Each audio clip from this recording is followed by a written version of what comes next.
Still, Donovan's hands were shaking, not from fear. He'd faced down rival gangs, police raids, and near death more times than he could count. But this 7-year-old kid standing in front of him, holding out a Ziploc bag with 2 crumpled dollar bills, was asking him to do something he'd sworn he'd never do again. "Please, mister," the boy said, his voice flat and oddly formal. "I researched the statistics. You're my best chance. My mom is dying and I calculated that someone like you might actually help when everyone else is too scared." Steele looked at those $2 and felt something inside him crack wide open. "Before we continue, please hit that subscribe button and stay with me until the very end of this story and comment below with your city. I want to see how far this story travels. Now, let's get back to what happened next. Steele had been sitting alone in Rosie's desert diner for 43 minutes. He knew because he'd counted every single one, watching the second hand crawl around the clock above the counter. Counting helped. It kept his mind from wandering back to places he didn't want to go. The waitress, Dana, her name tag said, though she'd never offered her name directly, refilled his coffee without making eye contact. Her hand trembled slightly as she poured, and she pulled back quickly like he might grab her wrist. He hadn't touched anyone in anger in 3 years, 2 months, and 16 days, but she didn't know that. Nobody in this Arizona dust trap town knew that. "Thanks," he said quietly. She nodded, already backing away. The trucker in the corner booth had been watching him through the reflection in the window. Steele could see him texting someone, probably warning them about the dangerous biker at Rose's. Let him. Steele had stopped caring about other people's fear a long time ago. Fear kept them away, and the way was safe for them and for him. He pulled out a 20, left it under his half-full cup, and stood. The diner went quiet. Even the cook in the back seemed to stop moving. Steele walked to the door, his boots heavy on the linoleum, and pushed outside into the morning heat. That's when he saw the kid, small, maybe 7, with dark hair that stuck up in odd angles and eyes that didn't quite focus on Steele's face. The boy stood perfectly still next to Steele's Holly, not touching it, just staring at the chrome exhaust pipes with an intensity that seemed strange for a child. "That's a 2018 Street Glide Special," the boy said without looking up. "You modified the exhaust vents and Heinz ProPipe 450 model. That's not standard." Steele stopped. "You know bikes." "I know motorcycles," the boy corrected, his voice oddly flat. "I studied them. 57 different makes and models. Yours is number 34 on my list." He finally looked up, but his eyes landed somewhere near Steele's shoulder, rather than meeting his gaze. "Are you Steele Donovan?" Every muscle in Steele's body went rigid. "Who's asking?" "My name is Danny Mitchell. I'm 7 years and 4 months old. I have autism spectrum disorder, high functioning. My mom says I'm not supposed to talk to strangers, but I calculated the probability of finding you randomly, and it was very low. So, I waited here every morning for 6 days, because Rose's is the only diner within walking distance of the salvage yard where you work."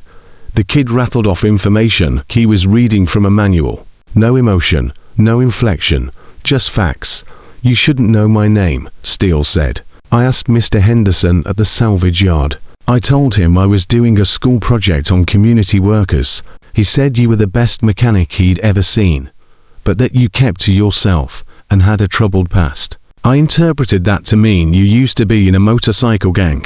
The Hells Angels, specifically based on the partially visible tattoo on your left shoulder blade and the scar pattern on your knuckles consistent with fighting injuries."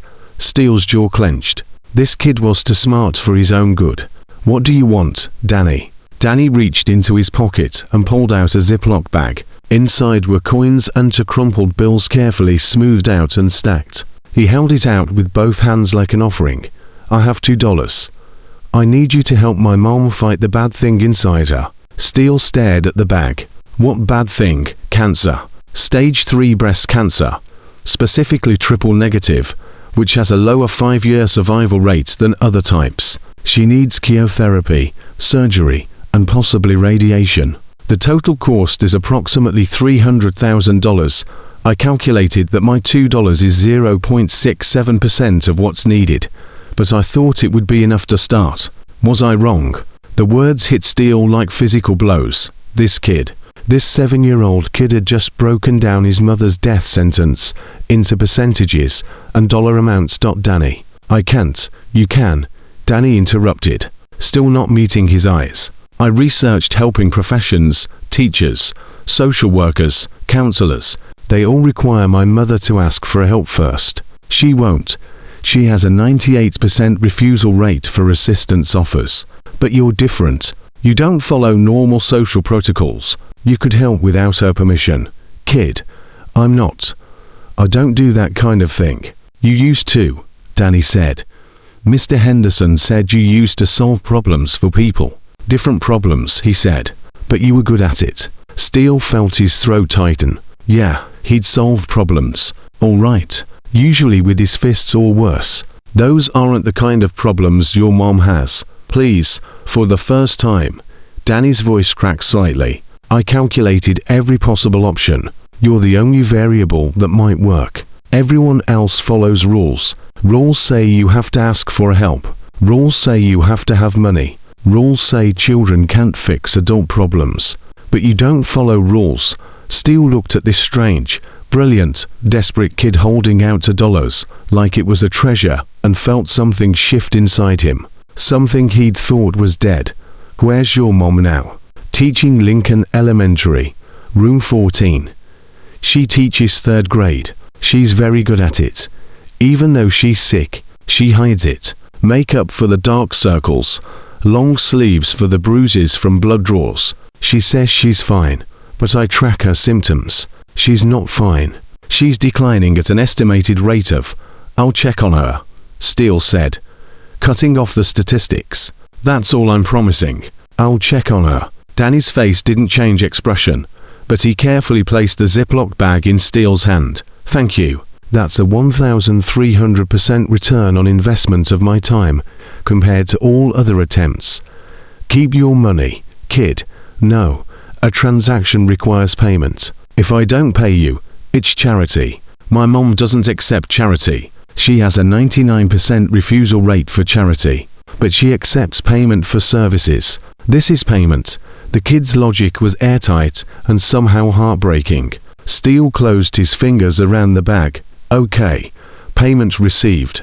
Lincoln Elementary smelled like chalk and old books and hope. Steele hadn't been inside a school in over 30 years, and even then, he'd been the kid teachers gave up on. He followed the hallway numbers until he found room 14. Through the window in the door, he saw her. Sophie Mitchell stood at the front of her classroom reading from a book with animated expressions that made her students laugh. She looked young, too young to be dying. Dark hair pulled back, simple dress that hung a little loose on her frame, smile that seemed to take effort. But it was her eyes that got him, tired eyes that had seen too much loss.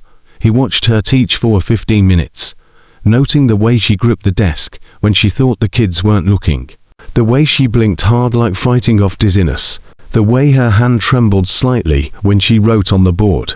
The bell rang. Kids poured out, nearly knocking Steele over in their rush to freedom. He stepped inside. Sophie was erasing the board, her back to him. Did you forget something? She turned and froze. Her face went pale. Can I help you? Your son sent me. Her expression shifted from fear to confusion to anger in rapid succession. Danny. What? How do you know Danny? He found me. Asked me to check on you. I don't know who you are, but you need to leave now. Her voice shook, but she stood her ground. He paid me $2 to help you. Sophie's eyes filled with tears. Oh my God, Danny. No, no, no, no. She grabbed the desk. I'm sorry. I don't know what he told you, but we don't need. She swayed. Steele moved fast, catching her elbow. Ma'am, when's the last time you ate? I'm fine. When's the last time you slept more than 4 hours? That's none of your. When's the last time you took your medication? Her face crumbled. I can't afford the full dose. I'm rationing it. Half dose every other day instead of full dose daily. It's fine. I'm managing.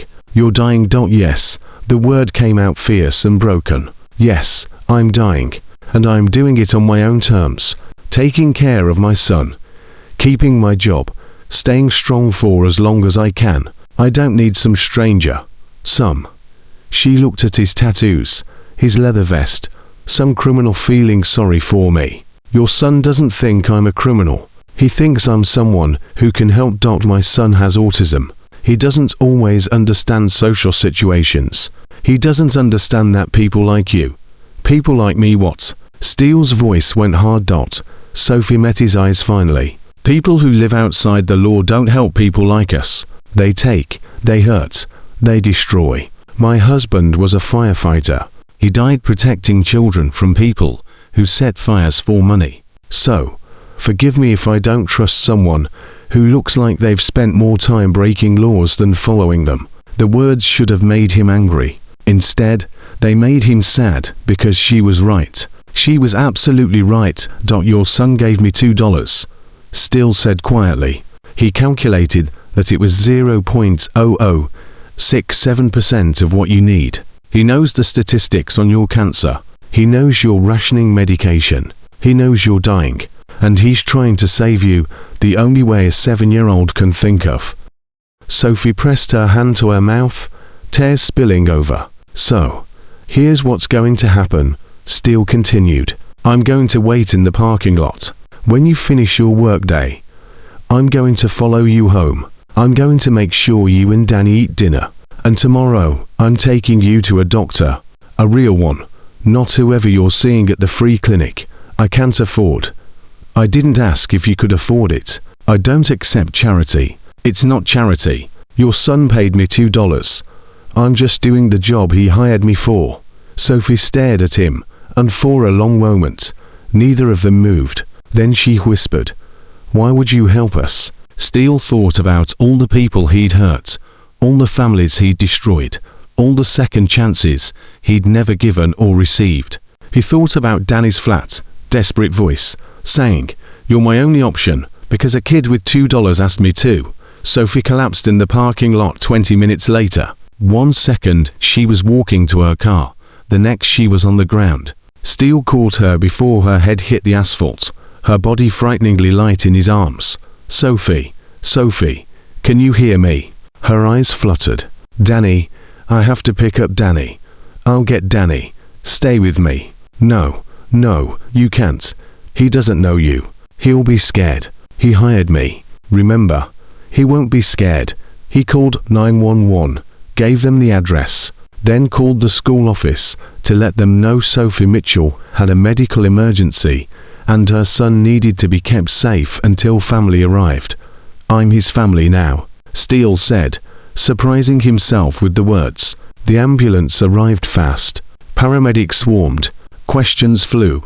Steele answered what he could, which wasn't much. He didn't know her blood type, her medications, her medical history. He just knew she was dying and too stubborn to accept help. "Are you family?" the lead paramedic asked. "No." "Then you can't ride with her. I'm all she's got right now." The paramedic looked at Steele's tattoos, his leather, his hard face. Then he looked at Sophie's unconscious form. "Fine, but you stay out of the way." At the hospital, Steele called the school again. "This is Steele Donovan, Sophie Mitchell's emergency contact. I need to pick up her son. Danny, we don't have you listed as an emergency contact, sir. Call Danny to the office. Ask him if his mom sent me. He'll confirm. 5 minutes later, Steele was signing papers to pick up a child he'd met once for 5 minutes. Danny walked out of the office with his backpack perfectly organized, his face showing no emotion. "Did she collapse?" he asked. "Yes. I calculated there was a 67% probability of that happening within the next 2 weeks. Her symptoms indicated severe anemia and possible organ stress." "Where is she now?" "Desert Valley Hospital. That's the best facility within a 50-mile radius." "Good choice." Danny walked towards Steele's motorcycle.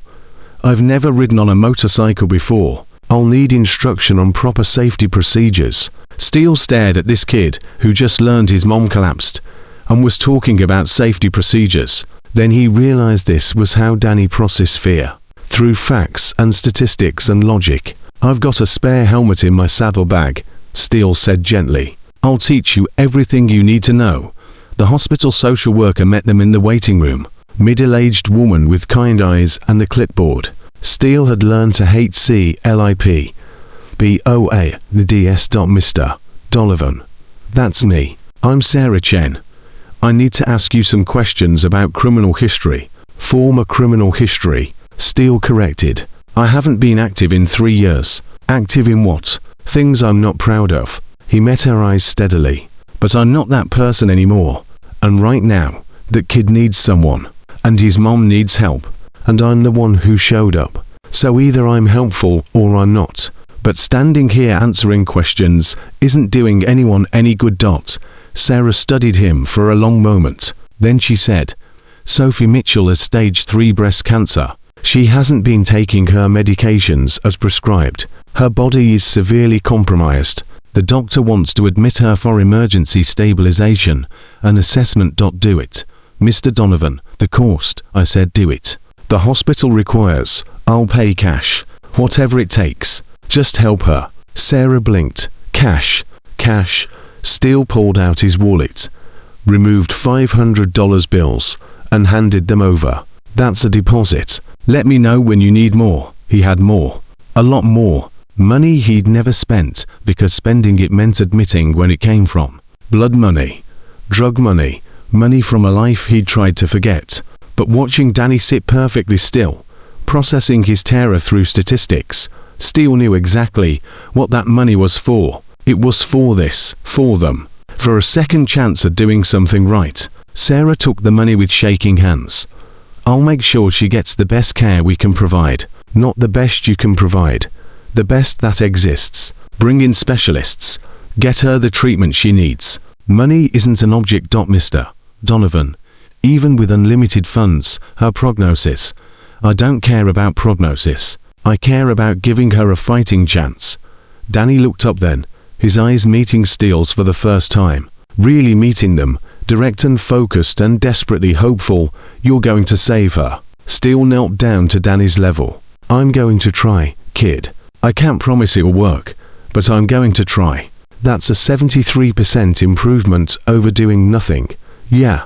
Steele's throat felt tight. "Yeah, it is." Danny reached out and touched Steele's hand. Just a brief touch, there and gone. But Steele knew enough about autism to know what that meant. Trust, connection, permission to help. "Okay," Danny said softly. "Okay, we'll try." And in that moment, holding $2 in his pocket and the dying woman's hope in his hands, Steele Donovan made a promise he wasn't sure he could keep, but knew he had to try. He was going to save Sophie Mitchell, or die trying. The doctor emerged 3 hours later. Steele had counted every minute, watching Danny sit motionless in the waiting room chair, his small hands folded in his lap like he was waiting for a bus. Not news about whether his mother would live or die. Family of Sophie Mitchell. Steele stood. Danny stood beside him, reaching up to grip Steele's hand without looking at him. The touch was light, barely there, but Steele held on carefully. Dr. Patel was a woman in her 50s with steel grey hair and eyes that had seen to many dying patients. She looked at Steele's tattoos, at Danny's rigid posture, and something in her face softened. "Your wife is stable." "She's not my wife," Steele said. "I'm sorry. I assumed." "He's my emergency helper," Danny said, his voice flat. "My mother collapsed due to inadequate medical care related to her cancer diagnosis." "What's her current prognosis?" Dr. Patel blinked, clearly thrown by the clinical language from a 7-year-old. "Let's sit down. Standing is more efficient. Please provide the medical update." Steele squeezed Danny's hand gently. "Let's sit, buddy. Sometimes news is easier to hear when you're sitting." They sat. Dr. Patel pulled up a chair across from them, and Steele noticed she positioned herself to speak directly to Danny, not over his head. He liked her for that. "Your mom has stage 3 triple-negative breast cancer. Do you know what that means?" "Yes. It means the cancer cells don't have receptors for estrogen, progesterone, or HER2 protein, which makes targeted therapy less effective. Standard treatment is chemotherapy, surgery, and radiation." 5-year survival rate is approximately 77% with aggressive treatment. Dr. Patel's eyebrows rose. That's exactly right. Your mom needs surgery to remove the tumor, followed by 6 months of chemotherapy. There's also an experimental treatment trial that might improve her odds, but it's expensive. How expensive? Steele asked. The surgery alone is $85,000. Chemotherapy runs about $12,000 per month for 6 months. The experimental treatment is $200,000. Steele did the math. $357,000 total approximately. Yes, Ms. Mitchell's insurance will cover some of it, but she'd be responsible for at least $200,000 out of pocket. And that's if everything goes perfectly, which with cancer, it rarely does. Danny's hand tightened on Steele's. What happens if she doesn't get the treatment? Dr. Patel's voice gentled. Without treatment, we're looking at 6 to 12 months. With standard treatment, her chances improve significantly. With the experimental treatment, we might be looking at full remission. What are the statistical odds of full remission with experimental treatment? 43% based on current trial data. Danny was quiet for a moment processing.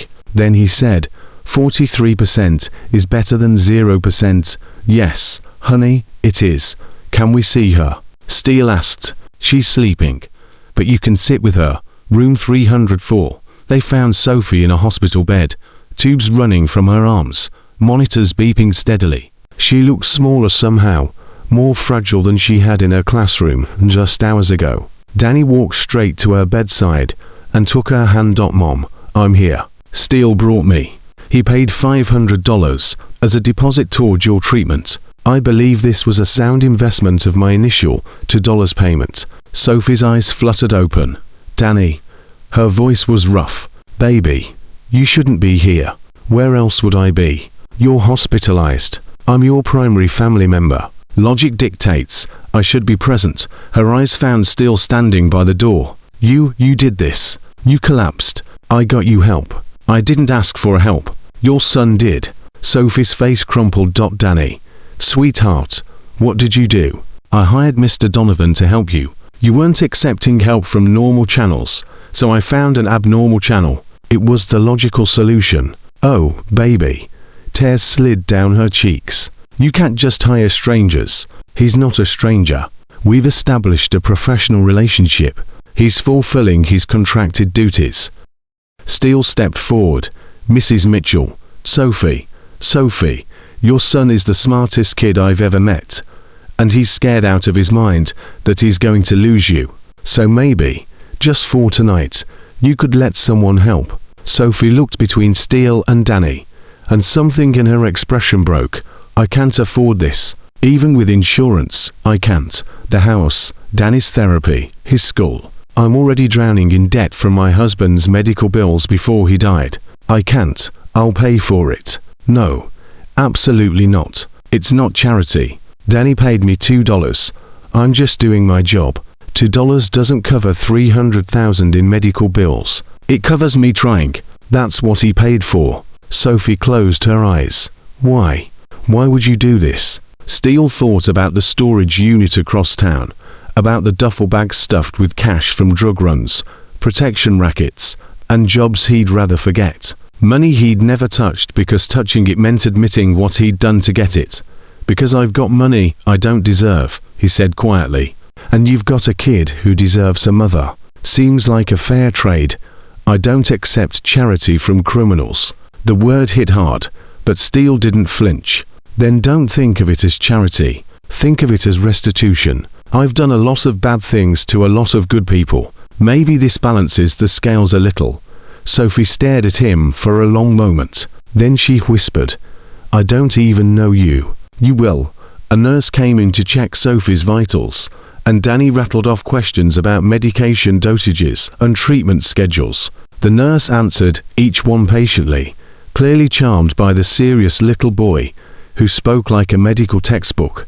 Steele stepped into the hallway, pulling out his phone. He had calls to make, money to move, a storage unit to empty for the first time in 3 years. Steele, he turned. Sophie had followed him out, leaning heavily on the IV pole, her hospital gown hanging loose. You should be in bed. You should tell me the truth about who you are, what you've done, why you really have that kind of money. Steele met her eyes. I rode with the Desert Reapers for 15 years. Started when I was 19. Got out when I was 34. Did enforcement, collections, distribution. I've hurt people, killed people, spent more time in fights than out of them. 3 years ago, I walked away with a bag full of cash and a lifetime of regrets. I've been trying to disappear ever since. Sophie's face had gone pale. And now my son brought you back into the world. Yeah, the Desert Reapers. I've heard of them. They run drugs through Arizona, New Mexico, California. They're violent, dangerous. They were my family for 15 years until they weren't. Why did you leave? Steele's jaw tightened. We hit a house we thought was a rival dealer's stash location. Turned out we had bad intel. It was a family home. A mother, her 2 kids. The kids were sleeping when we broke in. They woke up screaming. My brothers wanted to. He stopped, the memory choking him. I got the family out, told my brothers I'd handle it. Instead, I helped them escape and burned the stash house down to cover the evidence. The Reapers thought I'd killed them. I let them think that. But after that night, I couldn't. I just couldn't anymore. So you ran. So I ran, took my cut of the money, and disappeared. Been working at a salvage yard, keeping my head down, waiting for them to forget I exist. And now you're using that money to save me. If you'll let me. Sophie leaned against the wall, her legs shaking. Steele moved to steady her, and she didn't pull away. My husband Tom died saving 3 children from a school bus fire, she said softly. He ran into burning wreckage 3 times to pull kids out. The 4th time, the bus exploded. He burned to death trying to save a 10-year-old girl who was already dead. Her voice broke. So, you'll forgive me if I have a hard time trusting someone who spent 15 years hurting people for money. I don't blame you. But Danny trusts you. And Danny doesn't trust anyone easily. His autism makes reading people hard for him. But when he does connect with someone, it's real. It's pure. And he connected with you in 5 minutes. He's a good kid. He's a brilliant, terrified, heartbroken kid who's trying to save his mother with $2 and hope. Sophie's eyes filled with tears. And I'm too sick and too desperate to turn you away, even though every instinct I have says I should. So don't turn me away. I don't have a choice, do I? You always have a choice. Sophie laughed bitterly. No, I really don't. Because if I say no, I die. And if I die, Danny ends up in foster care, and he'll never survive that. He needs routine, structure, familiarity. He needs me. She wiped her eyes roughly. So, I'll take your blood money, and I'll hate myself for it, but I'll take it for Danny. That's all I'm asking. A doctor rushed past them, and Sophie swayed. Steele caught her elbow. Back to bed, he said firmly. I need to call Danny's therapist. Arrange for someone to pick him up from school tomorrow. Cancel my classes. I'll handle it. You don't know how. I'll figure it out. That's what you paid me for. Sophie stared at him, and for the first time, her expression softened slightly. You're serious about this? Dead serious? Why, really? Why? Steele thought about all the families he'd destroyed, all the mothers who'd lost sons to gang violence, all the children who'd grown up without fathers because of him, because Danny asked me to help, and nobody's asked me to help anyone in 3 years. Maybe I've been waiting for someone to ask. Sophie's hand tightened on his arm. Don't break his heart. Whatever else you do, don't break his heart. He's lost too much already. I won't. Promise me. I promise. They walked back to the room together, still supporting her weight. Danny looked up when they entered, his face showing no emotion. But his hands were trembling slightly. Mom, your heart rate increased when you left the room. You should rest. I'm okay, baby. Your vital signs indicate stress. I was talking to Steele, making sure he knows what he's getting into. Danny looked at Steele. Did she tell you I require specific routines? I eat the same breakfast every day. Toast with peanut butter cut diagonally, with exactly 8 ounces of orange juice. I go to bed at 8:30 p.m. after reading for 30 minutes. I don't like loud noises or unexpected schedule changes. I need warnings before transitions. Got it, Steele said. Anything else? I don't like being touched without warning.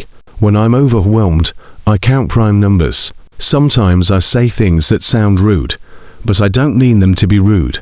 I'm just communicating efficiently. I appreciate efficiency. Good. Then we'll get along well. Danny turned back to his mother. Mom, Steele is going to take care of me while you recover. I've calculated that this is the optimal arrangement given current variables. Sophie's eyes filled with tears. Danny, it's okay, Mom, I trust him. He has a 73% probability of being reliable based on available data. 0.73%. I'm waiting for more data before I raise the percentage. That's scientifically sound methodology. Steele found himself smiling. This kid was something else. A nurse came in with discharge papers for Danny.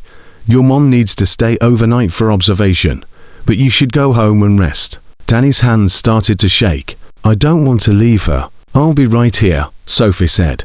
Steele will take you home. Make sure you eat dinner. Help with homework. I don't do homework on Thursdays. Thursdays are free reading nights. Then he'll make sure you have time to read. Danny looked at Steele. Do you know where I live? Not yet, but your mom can tell me. 834 Cactus Avenue. 3rd house on the left. The key's under the blue flower pot on the back porch. Mom doesn't know I know that, but I observed her hiding it there last month. Sophie managed a weak smile. Busted. It's not secure, Mom. Anyone could find it. We'll get better security, Steele said. First thing tomorrow. Danny nodded, satisfied. He leaned over and kissed his mother's forehead with careful precision. I'll see you tomorrow at 10 a.m. That's visiting hours. I'll bring your reading glasses because you forgot them. Thank you, baby. You're welcome. Please don't die tonight. The statistical probability is low, but I'm stating my preference clearly in case it influences outcomes. Sophie's laugh turned into a sob. I'll do my best, sweetheart. Steele held out his hand to Danny. The boy stared at it for a moment, then carefully placed his smaller hand in Steele's palm. They walked out of the hospital together. This unlikely pair, a 7-year-old autistic genius and a former gang enforcer. And Steele felt the weight of responsibility settle on his shoulders like armor. He'd made a promise to Danny, to Sophie, to himself. He was going to save this family, no matter what it cost. They were halfway to Steele's motorcycle when Danny stopped walking. Steele, yeah, buddy. My mom is going to die, isn't she? Even with the treatment, the statistics aren't good enough. Steele knelt down to Danny's level. The statistics give her a fighting chance. That's all anyone gets in life. A fighting chance. Is that what you had when you left your gang? A fighting chance. The question cut deep. Yeah, that's exactly what I had. And you survived. I did. Danny's eyes finally met his, direct and searching. Then maybe Mom will too. Maybe she will. I'm increasing your reliability percentage to 82%. That's provisional based on current performance. Steele felt his throat tighten. I'll try to earn the other 18%. That's all I'm asking.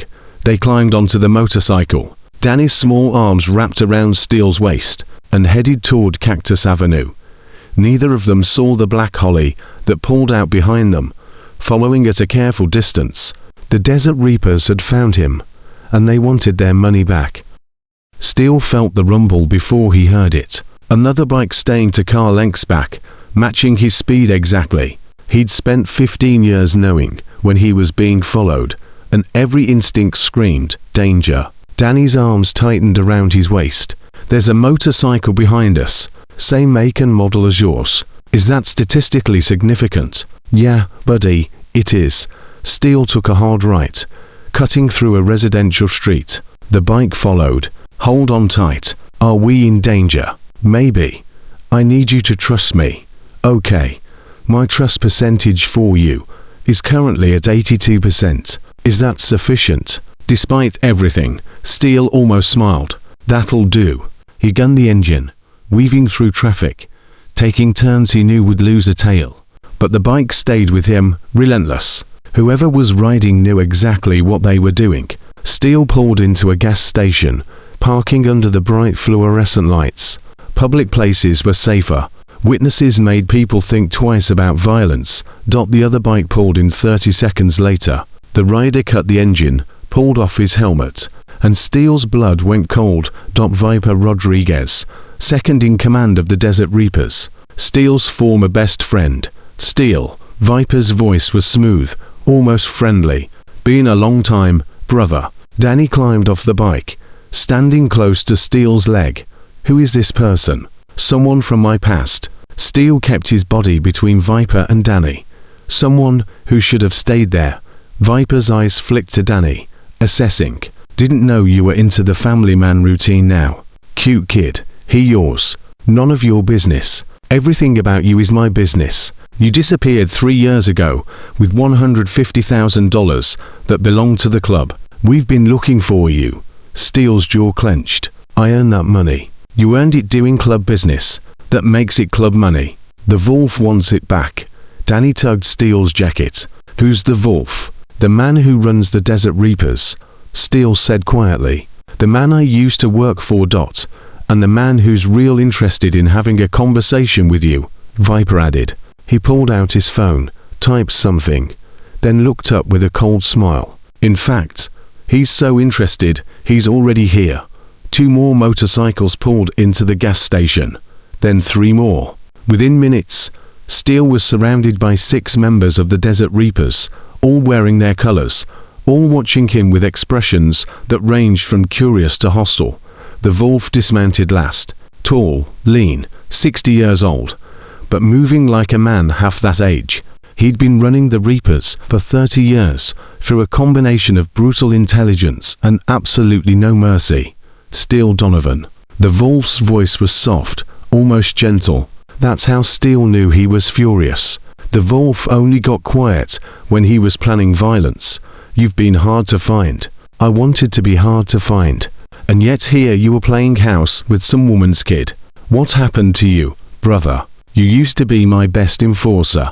Now you're what? A babysitter. Danny stepped forward. He's not a babysitter. He's my emergency helper. I hired him to save my mother's life. The Reapers laughed. The Wolf didn't. Smart kid. How much did you pay him? $2. The laughter got louder. The Wolf raised his hand, and it stopped instantly. $2. The Wolf looked at Steele. You're throwing away your life for $2. I'm trying to do something right for once. Noble, stupid, but noble. The Wolf pulled out a cigarette, lit it slowly. Here's the situation, Steele. You took club money when you left. That money belongs to all of us. We've been very patient, letting you hide, letting you pretend you're clean. But patience has limits. I earned that money. You earned it as a Reaper. You don't get to take it when you quit the club. That's not how this works. Steele's hands clenched. What do you want? Simple. Give us the money or come back for one last job. Big pharmaceutical shipment coming through next week. We need your skills. Pull this off and we'll call it even. Your debt forgiven. You can ride off into the sunset with your new family. And if I refuse? The Wolf looked at Danny and Steele's blood ran cold. Don't, Steele said, his voice lethal. Don't even think about it. Then don't make me. The Wolf dropped his cigarette, crushed it under his boot. You've got 48 hours to decide. Give us the money or do the job. Those are your only options. There's a third option. I walk away and you leave me alone. That's not on the table. Steele. Danny's voice was shaking. My heart rate is elevated. I'm experiencing symptoms of a panic attack. I need to leave this situation. Steele knelt down, putting himself at Danny's eye level. Deep breaths, buddy. In through your nose, out through your mouth. Count with me. 1, 2, 3. Is he having a breakdown? Viper asked, fascinated. He's autistic, Steele snapped. And you're scaring him. Good. Maybe that'll help you make the right choice. Danny was breathing too fast, his hands flapping at his sides. I need to go home. I need my weighted blanket. I need my routine. This is too many variables, too many unknown people, too much stress. I know, buddy. We're leaving right now. Steele stood facing the wolf. You want an answer? Here it is. Go to hell. I'm out. I'm staying out. And if you come near me, or this kid, or his mother again, I will burn your entire operation to the ground. The wolf smiled. It wasn't a nice smile. 48 hours still. After that, we stopped asking nicely. Steele lifted Danny onto the motorcycle, the boy's whole body trembling. They rode to Cactus Avenue in silence. Danny's grip almost painful around Steele's ribs. At the house, Steele found the key under the blue flower pot. Just like Danny said. Inside, the home was small but clean. Photos of Sophie and Danny and the man Steele assumed was Tom covered the walls. A family frozen in time before cancer, before death, before a desperate kid handed $2 to a stranger. My room is the second door on the right, Danny said, his voice flat. I need to be alone for 30 minutes to regulate. That's my standard procedure after overwhelming situations. Okay, don't leave the house. I won't, promise. Steele's throat tightened. I promise, buddy. I'll be right here. Danny disappeared into his room. Steele heard drawers opening, the sound of something heavy being dragged across the floor, the weighted blanket, then silence. Steele pulled out his phone and called the hospital. Room 304, please. The nurse transferred him. Sophie answered on the second ring. Steele, is Danny okay? He's fine. Processing some stress, but he's fine. What happened? Steele closed his eyes. My past caught up with me. He told her everything. The Desert Reapers, the Wolf's ultimatum, the 48 hours ticking down. When he finished, Sophie was quiet for so long he thought she'd hung up. Sophie, you need to give them the money. I can't. That money is for your treatment. Then I'll die. I'd rather die than have Danny caught in gang violence. You're not going to die. Steele, listen to me. I won't let my son become collateral damage in your war with these people. Give them the money. Walk away. Find another way to help us, or don't help us at all. But don't make Danny a target. There is no other way. Without that money, then we'll find it. Fundraisers, loans, selling the house. We'll figure it out. But I will not risk my son's life. Steele gripped the phone hard enough his knuckles went white. What if I can do both? What if I can keep Danny safe and get you the money? How?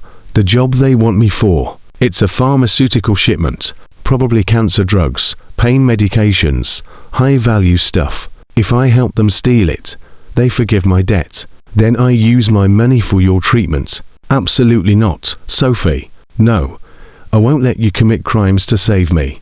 My husband died being a hero. I won't dishonor his memory by being saved by a criminal. I'm already a criminal, you are. You don't have to be anymore.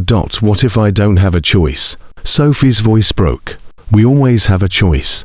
Tom chose to run into that fire, knowing he might not come out. I'm choosing to fight this cancer with whatever resources I can find legally. And you need to choose whether you're going to be the man Danny thinks you are or the man your gang wants you to be. Steele heard a sound behind him. Danny stood in the hallway, his weighted blanket wrapped around his shoulders like a cape. I have to go, Steele said. I'll figure something out. Steele, please. He hung up. Danny walked into the kitchen, climbed onto a chair at the table. I heard you talking. The Reapers want their money back. The money you were going to use to save Mom. Yeah. What are you going to do? I don't know yet, buddy. Danny was quiet for a moment. Then he said, in my calculations, I didn't account for your past. That was a significant variable I missed. I apologize for the oversight. You've got nothing to apologize for. If I hadn't hired you, the Reapers wouldn't have found you. So logically, I'm responsible for putting you in danger. No. Steele sat down across from him. I made my own choices long before I met you. This is my consequence, not yours. But the consequence affects me now. That's the nature of interconnected systems. Your choices impact my mother's survival. Therefore, I'm invested in your choices. The kid's logic was unassailable. What would you do? Steele asked. If you were me. Danny adjusted his blanket, thinking, I would calculate the optimal outcome across all variables. Your safety, mom's survival, my stability, legal ramifications, and moral implications. Then I would choose the path with the highest probability of positive outcome. And what path is that? I don't have enough data yet. But I know one thing. You promised you wouldn't break my heart. If you go back to being a criminal, you'll break it. If you let mom die, you'll break it. If you get yourself killed, you'll break it. So the optimal solution is one where none of those things happen. That's a pretty narrow window. Optimal solutions usually are. That's why they're hard to find. Steele's phone buzzed. A text from an unknown number. Dr. Patel here. Sophie's condition is deteriorating. She's asking for you. Come now. Steele's stomach dropped. I have to go to the hospital. Danny stood immediately. I'm coming. It's almost your bedtime. I don't care about my routine right now. My mother is deteriorating. That supersedes all other protocols. They were back on the motorcycle within 3 minutes, racing through the night. Steele's mind was spinning. Sophie couldn't be getting worse. She'd been stable just hours ago. At the hospital, Dr. Patel met them outside Sophie's room, her face grim. What happened? Steele demanded. She had a seizure. The cancer has spread to her brain. We didn't catch it in the initial scans because it was too small, but it's growing fast. Danny's face went white. Brain metastasis that changes her prognosis significantly. 5-year survival drops to approximately 22%. 22% with aggressive treatment. Dr. Patel confirmed gently. But Danny, there's experimental surgery that might help. It's risky. But how risky? What's the mortality rate? 15% mortality during surgery. But if we don't do it, the tumor will kill her within months. Steele felt the walls closing in. How much? The surgery is $250,000, and she needs it within the next 72 hours. 72 hours, less time than the Wolf had given him to make his choice. Do it, Steele said. Mr. Donovan, I need to be clear. Even with the surgery, her odds, I said do it. Steele. Sophie's voice came from the room, weak and slurred. Don't. He pushed into the room. Sophie lay in the bed, half her face drooping from the seizure, her eyes unfocused. Don't commit crimes for me, she whispered.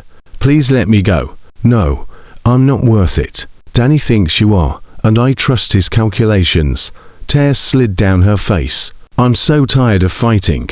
Danny climbed onto the bed, careful not to jostle her. Mom, remember what you told me when I wanted to quit speech therapy? You said Mitchells don't quit. We adapt, we strategize, we find new solutions, but we don't quit. That's different.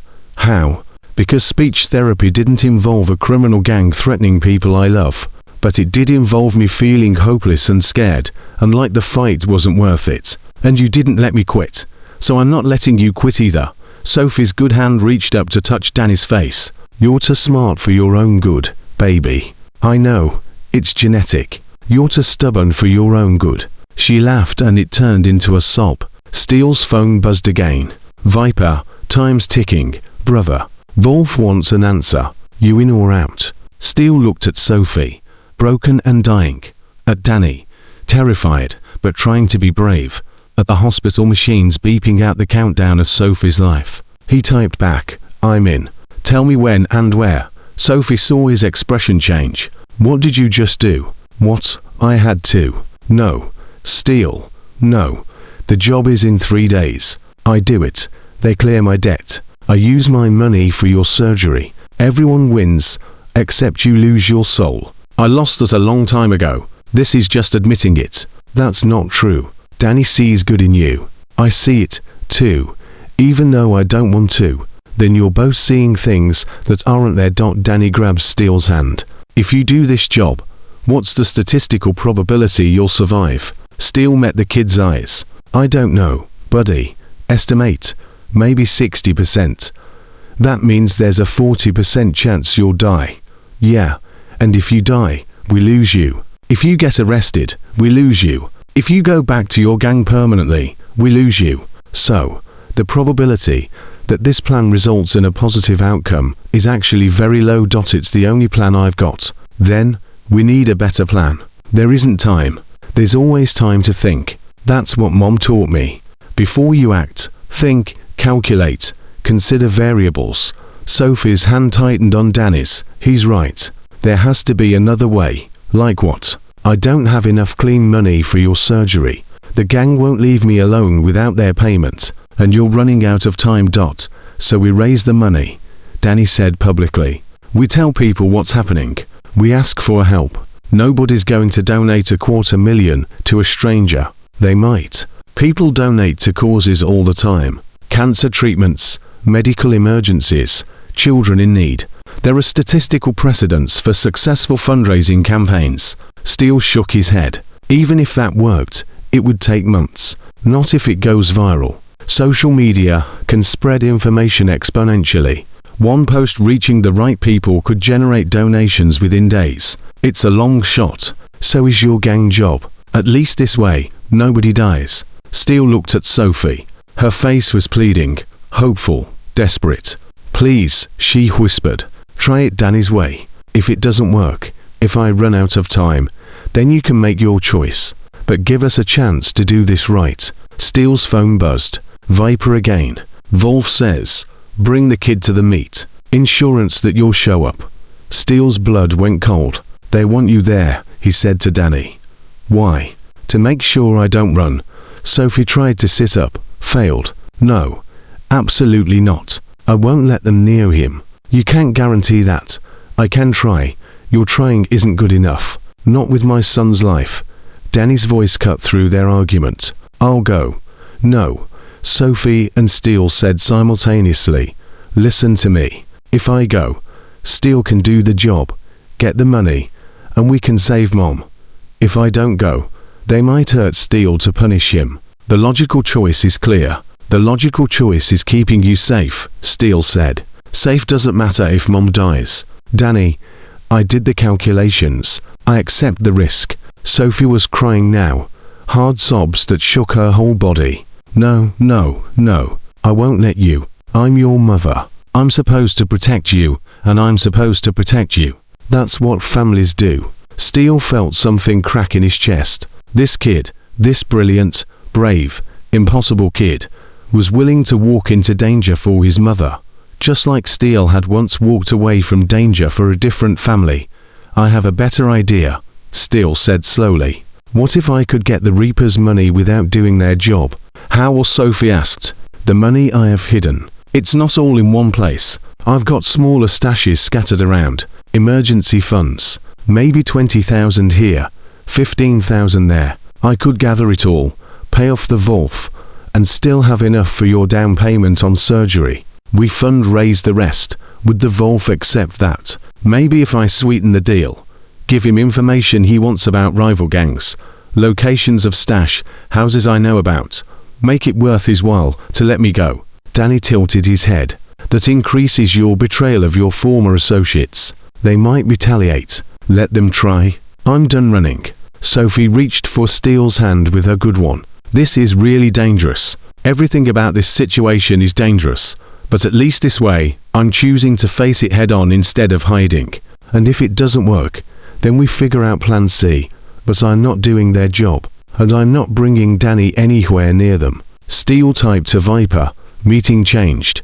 Tell Wolf I'm bringing him something better than my participation. Full payment plus intel. Tomorrow night. Usual spot. Just him and me. No kid. No witnesses. No games. The response came fast. Wolf says midnight. Come alone. Bring the money and the intel, or bring your funeral suit. Steele showed Sophie the message. She closed her eyes. Please don't die tomorrow night. I'll do my best. That's not reassuring. It's all I've got. Danny squeezed between them on the hospital bed. The probability of success is low, but it's higher than all other options. I'm authorizing this plan.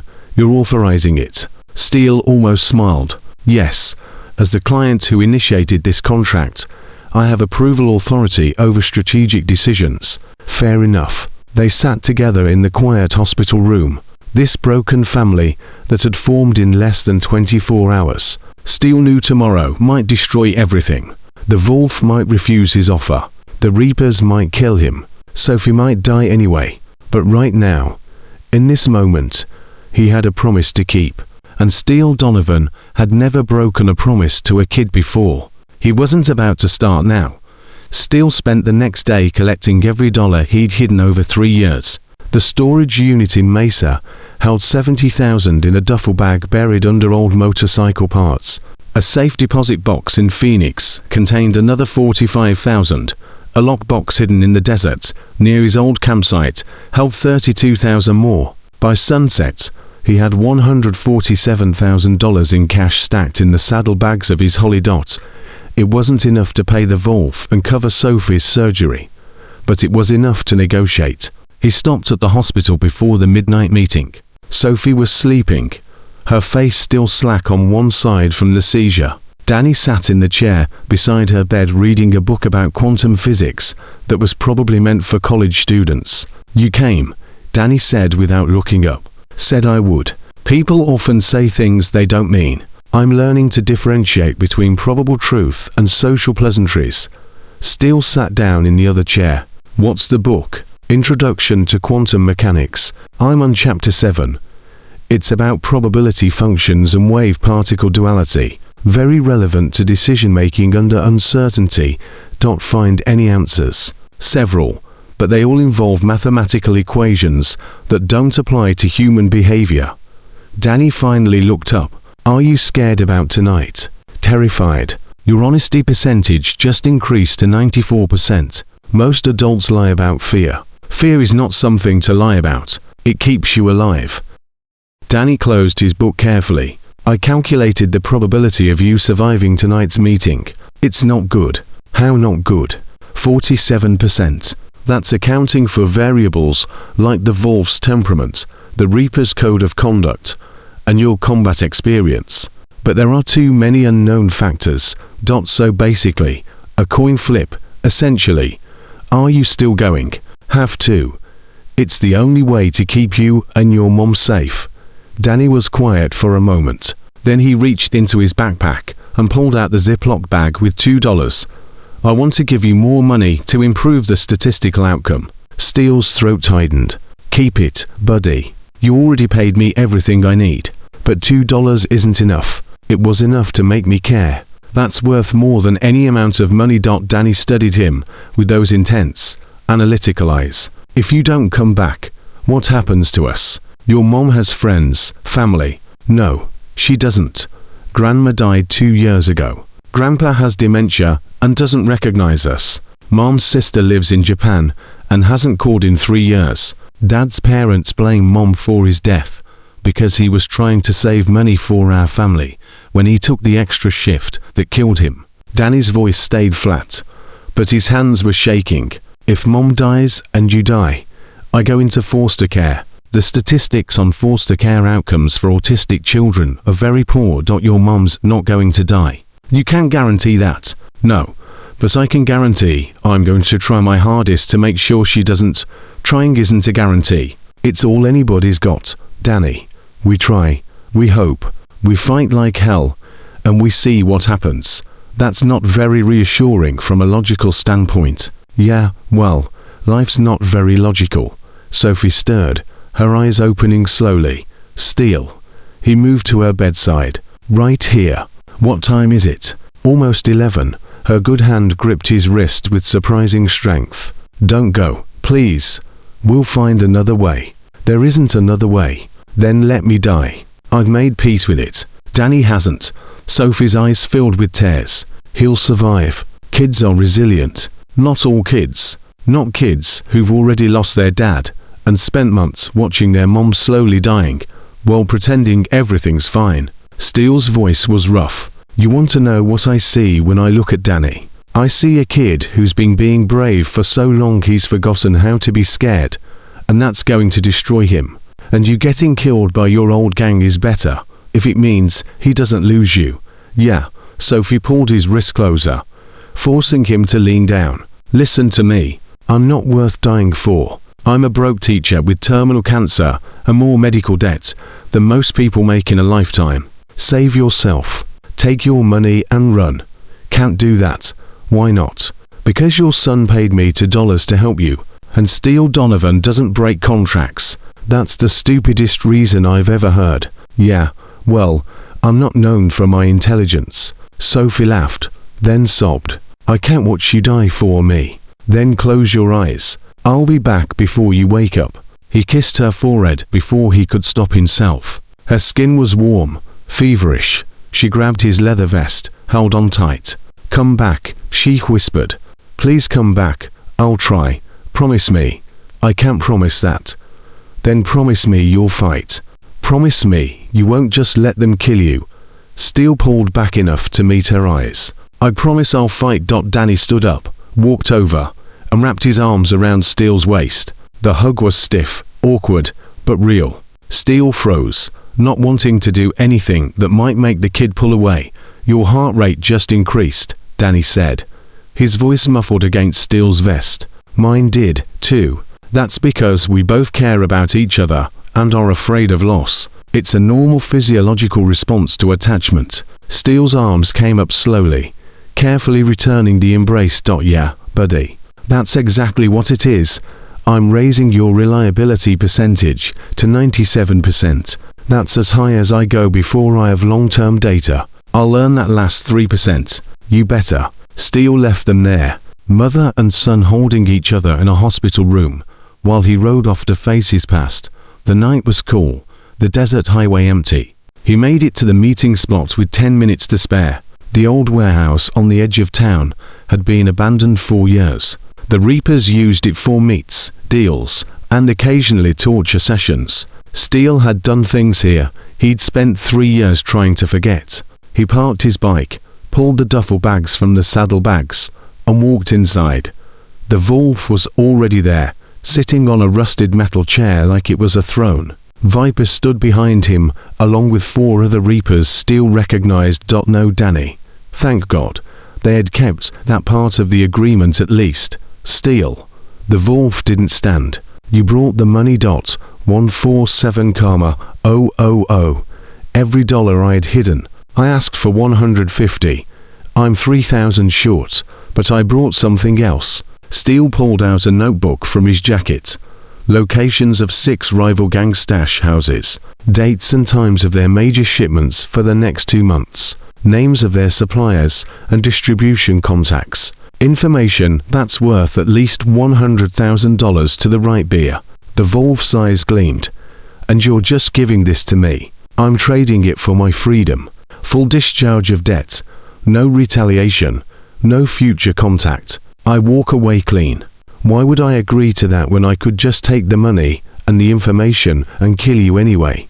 Because I sent copies of that notebook to the FBI, and the Phoenix Police Department. They're in sealed envelopes with instructions to open them if anything happens to me. You kill me.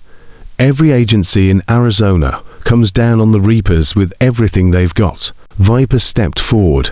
You're bluffing. Don't try me. The Wolf laughed. It wasn't a pleasant sound. You always were smarter than you looked.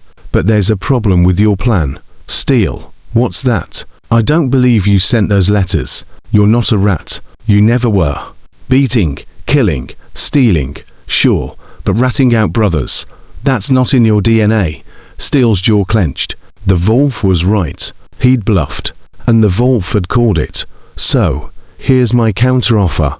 The Wolf continued. You give me the money and the information, and I don't kill the woman and her kid. Everything in Steele went cold. You said you'd leave them alone. I said I'd leave them alone if you gave us what we wanted. But 147,000 and some intel isn't what I want. I want you back, brother.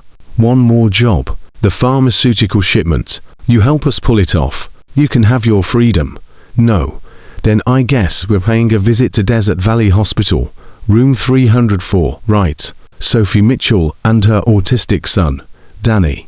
Would be a real shame if something happened to them. Steele's hands clenched into fists. You touch them. I'll kill every single one of you. Probably. But they'll already be dead. So what's the point? The Wolf stood slowly. You've got a choice: steal, be selfish and let innocents die, or be the man you used to be and protect them. The man I used to be would have already put a bullet in your head, but you're trying to be better, aren't you? Trying to be the hero for that woman and her kid. So be a hero, do the job, save their lives, and walk away with your redemption. Steele wanted to argue, to fight, to burn this whole warehouse down with all of them inside. But the Wolf was right about one thing. If Steele refused, Sophie and Danny would pay the price. When's the shipment? Steele asked quietly. 3 days, Tuesday night. We hit the warehouse, take what we can carry, burn the rest, in and out in 15 minutes.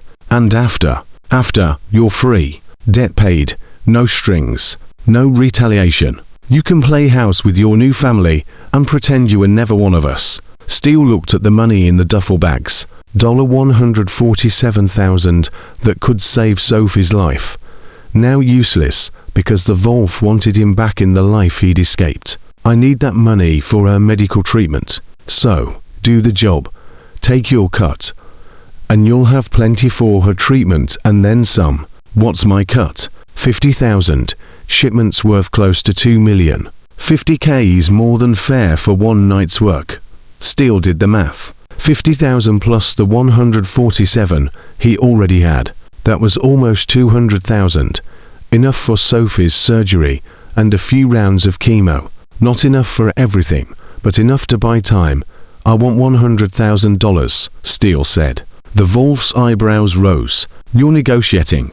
The woman needs expensive treatment. 50 won't cover it. I do this job. I want $100,000. Take it from someone else's share if you have to. And what makes you think you're worth that much? Because you need me. Otherwise, you wouldn't be here offering deals. You'd have just killed me and taken the money. The Wolf studied him for a long moment. Then he smiled. 75, final offer. 90, 80, and I don't visit the hospital before Tuesday. Steele's blood ran cold at the implied threat. Deal. They shook hands and Steele felt like he was selling his soul. Maybe he was. Maybe he'd sold it years ago and was just now admitting it. Tuesday night, midnight, meet here, the Wolf said. Bring your gear. And Steele, don't even think about running. I've got eyes on that hospital 24/7 now. You disappear. They disappear, too. Steele walked out of the warehouse with empty hands and a sick feeling in his stomach. He'd just agreed to commit a major felony to save a woman he barely knew and a kid who'd paid him $2. He should run. Take the money, grab Sophie and Danny, and disappear somewhere the Wolf would never find them. But he'd promised Danny he'd fight, and he'd promised Sophie he'd come back. Steele Donovan kept his promises. He made it back to the hospital to nurse before dawn. Sophie was awake, her eyes red from crying. Danny was asleep in the chair, his weighted blanket wrapped around him. You came back, Sophie whispered. Told you I would. What happened? He told her everything. The negotiation, the Wolf's threat, the job on Tuesday night. When he finished, Sophie was crying silently. So, you're going to commit armed robbery to save me? Yeah. And if you get caught, you'll go to prison, probably for 20 years minimum. And if you don't get caught, you'll have blood money that you'll use to pay for my treatment. That's the plan. I hate this plan. Me, too. There has to be another way. I'm open to suggestions. Sophie wiped her eyes roughly. What if we do what Danny said? What if we go public? Tell people what's happening. Ask for help. Sophie, we've got 3 days. Even if a fundraiser went viral, we wouldn't raise enough in time. We might. People donate to cancer patients all the time. And Danny's story, a 7-year-old hiring a Hell's Angel to save his mom. That's compelling. People respond to stories like that. It's a long shot. So is your robbery plan. At least this way nobody dies, and you don't go to prison. Steele wanted to argue, but looking at her face, desperate and hopeful and terrified, he couldn't. Okay, he said. We try it your way, but if it doesn't work, then you do what you have to do. But let's try this first. Danny woke up then, blinking in the early morning light. You're alive. Yeah, buddy. I'm alive. What's the plan? Sophie reached for her phone on the bedside table. Her hands were shaking, but her voice was steady. The plan is we tell the truth. We tell everyone what's happening, and we ask for help. Social media, everything. Facebook, Instagram, Twitter, GoFund. We put it all out there and hope people care enough to help. Danny sat up straighter. I'll write it. I'm good at presenting information clearly. Honey, you don't have to. I want to. This is my project. I started it by hiring Steele. I should finish it by asking for help properly. Steele watched this kid, this impossibly brave kid, pull out a notebook and start writing. His handwriting was neat, precise, every letter carefully formed.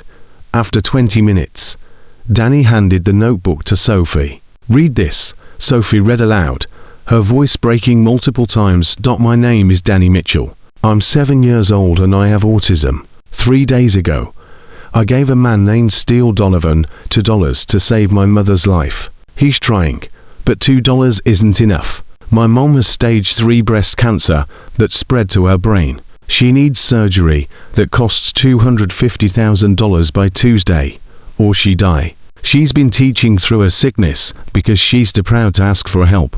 So, I'm asking for her. Please help us. Any amount helps. Even $2, because $2 is how I started. And look how far it got me. I found Steele. Maybe you can help us find a miracle. Sophie was crying so hard, she could barely breathe. Danny, baby, this is perfect. It's just facts presented in an emotionally accessible format. Should I add statistical data about cancer survival rates? No, this is perfect exactly as it is. Steele felt something crack in his chest. Post it, he said. Post it everywhere. If this works, if people actually help, then I cancel Tuesday's job. And if it doesn't work, then I do what I have to do. Sophie set up the GoFund, while Danny typed the message into her phone. They posted it to every social media platform they could think of. Then they waited. For the first hour. Nothing happened. No donations, no shares, no comments. Then a notification dinged. Someone had shared the post. Then another share, then another. By noon, the post had been shared 300 times. By evening, it had been shared 10,000 times. The donations started small. $5 here, $10 there. People leaving comments about their own cancer battles, their own struggles with medical debt. Then larger donations came in. $100 from someone in Ohio. $500 from a teachers' union in California. $1,000 from a motorcycle club in Texas with a note. Real bikers help kids. Keep fighting. Steele. By midnight, they raised $17,000. Sophie stared at her phone in disbelief. It's working. Oh my God. It's actually working. It's not enough yet, Danny said. Ever practical. But the rate of donation is increasing exponentially. If it continues at this trajectory, a notification interrupted him.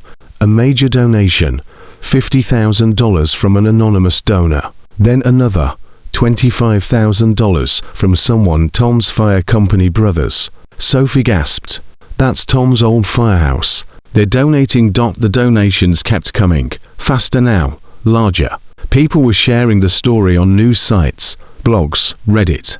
A local news station called, asking for an interview. By Sunday morning, they'd raised $190,000. By Sunday evening, $270,000. Steele watched the number climb, hardly believing what he was seeing.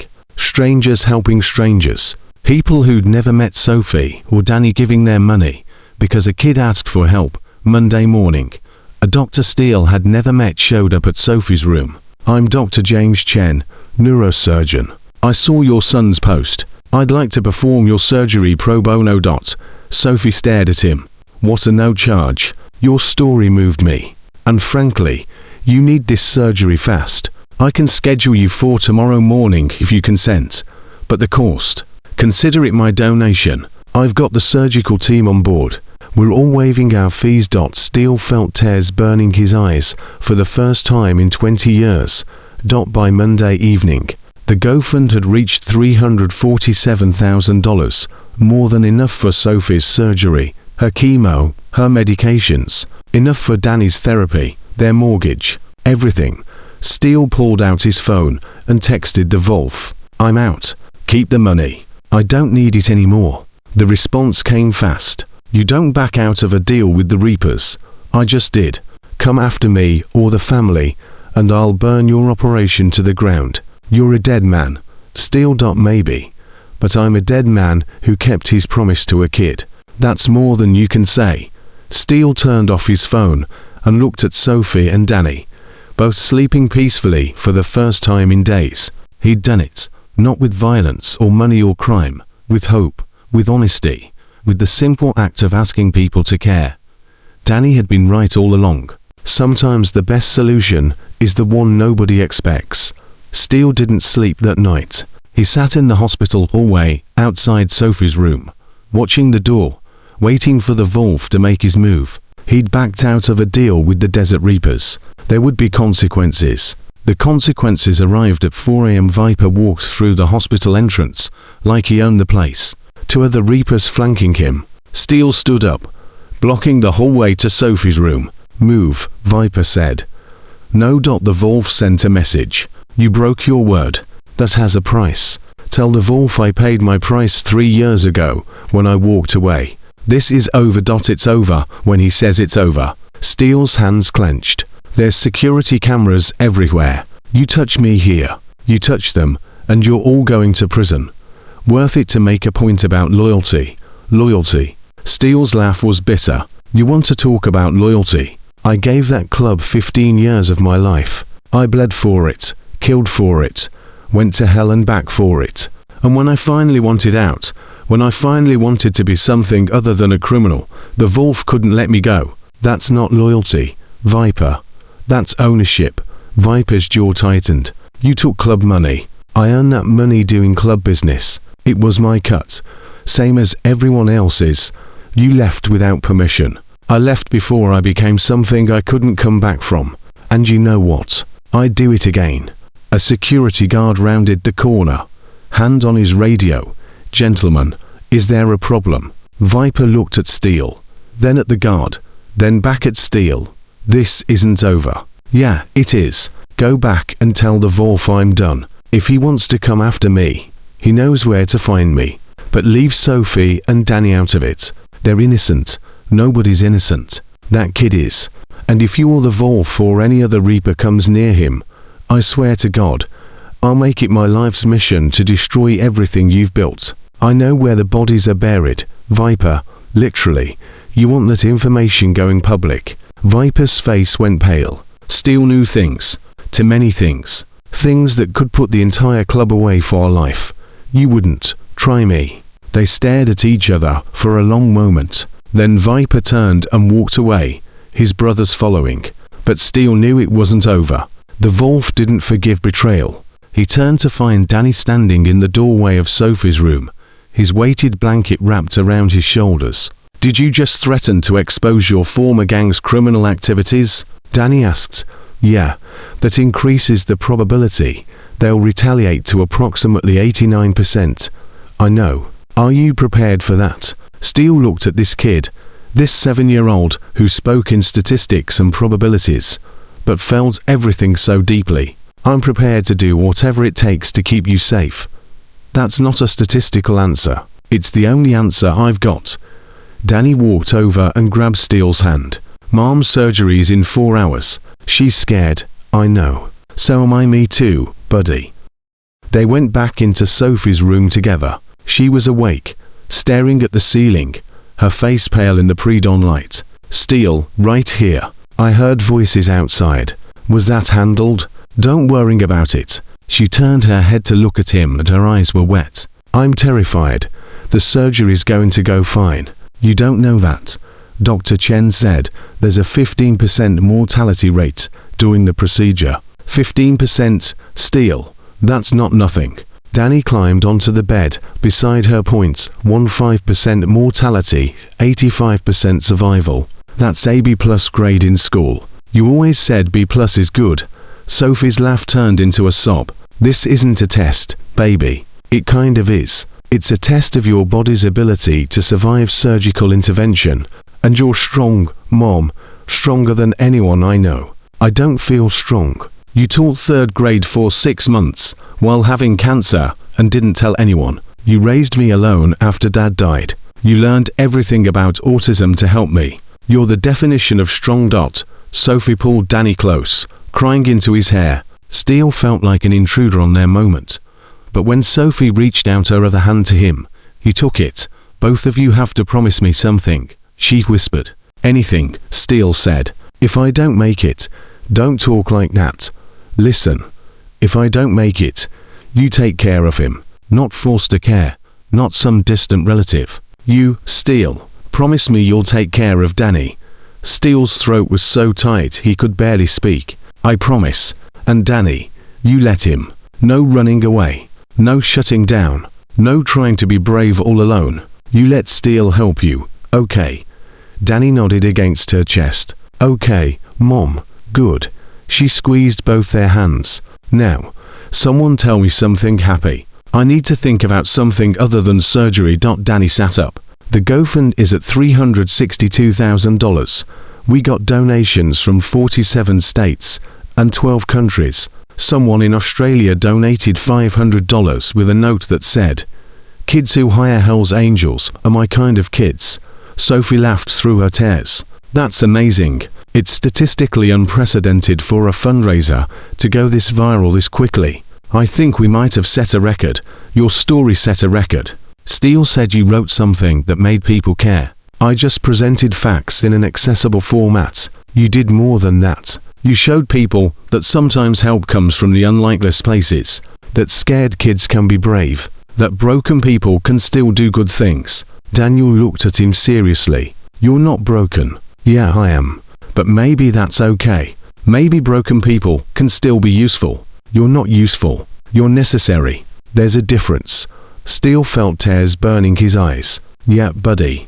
There is. The surgery prep team arrived at 6 a.m. They asked Steele to leave, but Sophie wouldn't let go of his hand. He stays, she said firmly. Ma'am, only family. He's family. The nurse looked at Steele's tattoos, his leather vest, then at Sophie's determined face. Okay, but just until we take her to the OR. They prepped her quickly. 4 lines, medication, consent forms. Danny rattled off questions about anesthesia protocols and surgical procedures until the nurses were answering him. He was a medical student instead of a 7-year-old. When they wheeled Sophie toward the operating room, she grabbed Steele's hand one more time. Thank you, she whispered, for showing up when Danny asked, for staying when you could have run, for being, her voice broke, for being exactly what we needed. You're going to be fine. If I'm not, you will be. They took her through the double doors and she was gone. Steele and Danny sat in the surgical waiting room for 7 hours. Danny read his quantum physics book. Steele counted every second, every minute, every hour that Sophie was under the knife. Other families came and went. Some got good news. Some got devastating news. Steele watched them all and prayed to a God he wasn't sure existed that Sophie would be one of the good news stories. At 2 p.m. Dr. Chen emerged from the operating room, still in his surgical scrubs. Steele stood up so fast he knocked over his chair. Danny was right beside him. How is she? Steele's voice was rough. Dr. Chen pulled down his mask, and he was smiling. She's alive. We got the entire tumor. Clean margins. No complications. She's in recovery now. Danny swayed, and Steele caught him. The kid was shaking so hard his teeth were chattering. She's okay, Danny whispered. She's going to be okay. Danny turned into Steele's chest and sobbed. Great heaving sobs that shook his whole body. Steele held him tight, his own tears falling into the kid's hair. She's okay, buddy. She's okay. They let Steele and Danny see Sophie 2 hours later. She was groggy from anesthesia, bandaged and bruised, but alive. So beautifully alive. Hey, she mumbled when she saw them. Still here. Where else would we be? Steele asked. I don't know. Thought maybe I dreamed all this. Danny climbed carefully onto the bed, mindful of her 4 lines. You didn't dream it. The surgery was successful. Dr. Chen removed the entire tumor with clean margins. Your prognosis just improved significantly. That's good. That's very good, Mom. Sophie's hand found Steele's. You kept your promise. You came back, told you I would. I'm starting to believe you always will. Something in Steele's chest cracked open. Yeah, I think I always will. Recovery was slow. Sophie spent a week in the hospital, then 3 weeks at home with round-the-clock care that the GoFundMe paid for. Steele moved into their guest room, officially this time, with Sophie's blessing. He took Danny to school every morning, helped with homework every evening, learned to make exactly the right kind of peanut butter toast cut exactly the right way. He went to Danny's therapy appointments, learned about autism and sensory processing and the million small ways Danny experienced the world differently, and slowly, carefully, he and Sophie fell in love. It wasn't dramatic. It was quiet moments. Her hand reaching for his during her chemotherapy sessions. Him making her laugh when the nausea was so bad she couldn't eat. Her watching him teach Danny how to change the oil on his motorcycle. Him watching her grade papers with a fierce concentration that reminded him why she was such a good teacher. 3 months after the surgery, the wolf showed up at their door. Steele answered the knock, his body immediately going into combat mode. But the wolf was alone. No backup, no weapons visible. We need to talk, the wolf said. Say what you need to say and leave. I came to apologize. Steele blinked. In all his years with the Reapers, he'd never heard the wolf apologize for anything. You what? I saw the news coverage, the kid's story, the fundraiser, everything. And I realized something. You didn't betray the club. You grew beyond it. There's a difference. Is this some kind of trick? No trick. I'm getting old, Steele, tired, and watching you build something real with that family. It made me think about all the years I wasted building something destructive. The wolf pulled out an envelope. This is from the club, $100,000. Our donation to the kids' college fund. Steele stared at the envelope. I don't understand. The Reapers have done a lot of bad things, but we take care of our own. And you were one of us for 15 years. The kid gave you $2 to save his mom. We're giving him $100,000 to save his future. Call it restitution for all the families we've hurt over the years. The wolf. My name's Richard. Richard Hernandez. I haven't used it in 30 years. But that's who I was before I became the wolf. And maybe, like you, I'm trying to remember how to be that person again. He handed Steele the envelope and walked away. Just like that. No threats, no violence, no retaliation. Steele stood on the porch, holding $100,000 in blood money, turned into a gift, and felt the last piece of his old life finally let him go. Sophie came up behind him, wrapping her arms around his waist. Was that who I think it was? Yeah. What did he want? To say goodbye and to give Danny a future. She took the envelope, opened it, stared at the money. This is insane. The whole thing's been insane since the day Danny handed me $2. She turned him around to face her. Her hair was growing back from chemo, soft and fuzzy. Her face had color again. Her eyes were bright and alive. I love you, she said. I know it's fast. I know it's crazy. But I love you. Steele pulled her close. I love you too. Both of you. You're my family now. Even with all our complications. Especially with all your complications. Danny appeared in the doorway. Are you two having a romantic moment? Because I can go back inside if you need privacy.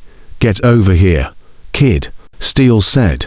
Danny walked over and Steele wrapped his arm around him too, holding both of them close.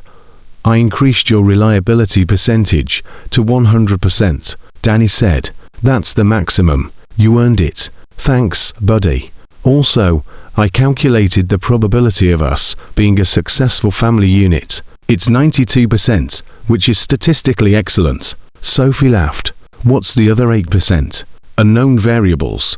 But I'm comfortable with that margin of error. 1 year later, Steele stood in their backyard, watching Sophie teach Danny how to plant tomatoes in the garden they'd built together. Her cancer was in remission. She'd completed all her treatments. The doctors said her prognosis was good, better than good. Danny had thrived. His teachers reported significant improvements in social interaction and emotional regulation. He'd even made 2 friends at school, kids who appreciated his encyclopedic knowledge of motorcycles and quantum physics. Steele had started a program teaching at-risk kids auto mechanics, funded by donations and grants. He taught them how to rebuild engines and, more importantly, how to rebuild themselves. Several of his students were former gang members, kids like he'd been, looking for a way out. The Wolf, Richard, visited sometimes, always calling ahead, always respectful. He was trying to transition the Reapers away from drugs toward legitimate motorcycle customization. It was slow, hard work, but he was trying. Sophie walked over to where Steele stood, slipping her hand into his. "What are you thinking about?" "About how a year ago I was sitting in a diner, counting seconds, waiting to disappear. And now I'm here watching you and Danny plant vegetables, thinking about what we're having for dinner. Boring suburban life treating you okay. It's the best thing that ever happened to me." She leaned against him. "Danny wants to know if we're going to get married." Steele's heart jumped. "What did you tell him?" "I told him, that's a question you'd have to ask me yourself." He turned to face her. This woman who'd seen him at his worst and loved him anyway. "Sophie Mitchell, will you marry me?" "Are you sure? I come with a lot of baggage. Medical debt, a kid with special needs, trust issues from my dead husband. I come with a criminal record, PTSD from gang violence and a past that could come back to haunt us at any moment. I'd say we're even then. Yes, I'll marry you." Danny looked up from his tomato plant. "Did you just propose to Mom?" "Yeah, I did." "Excellent. I calculated the optimal timeline for a wedding would be 6 months from now. That gives us time to plan properly and allows Mom's hair to grow back to an acceptable length for wedding photos." Sophie and Steele both laughed. 6 months sounds perfect, Sophie said. They got married on a Saturday afternoon in the same hospital chapel where Sophie had fought for her life. The same doctors and nurses who'd saved her stood as witnesses. Danny was the ring bearer, walking with careful precision down the aisle. The Wolf, Richard, came to the wedding, sitting in the back, quiet and respectful. Other Reapers came too, the ones who were trying to change, trying to be better. They sat next to Sophie's teacher friends and Danny's therapists and the donors who'd helped save her life. It was the strangest wedding guest list Steele could imagine, and it was perfect. When the minister asked if anyone objected, Danny raised his hand. "Danny." Sophie's face went pale. "I don't object to the marriage," Danny clarified. "I just want to say something." Steele Donovan showed up when I asked for help. He didn't have to. He could have walked away. But he stayed. He fought for us. He became my dad not because he had to, but because he wanted to. And that makes him the best dad anyone could ask for. Steele's vision blurred with tears. "Come here, kid." Danny walked over and Steele pulled him into a hug right there at the altar. "I love you, buddy." Steele whispered. "You saved my life as much as I saved yours." "That's what families do," Danny said. "They save each other." They finished the ceremony with Danny standing between them, all 3 of them holding hands. When the minister pronounced them husband and wife, Danny cheered louder than anyone at the reception. People kept coming up to Steele, thanking him for showing them that redemption was possible, that broken people could heal, that unlikely heroes existed in the most unexpected places. But Steele knew the truth. He wasn't the hero of this story. Danny was. A 7-year-old kid with $2 and enough courage to ask a scary stranger for help.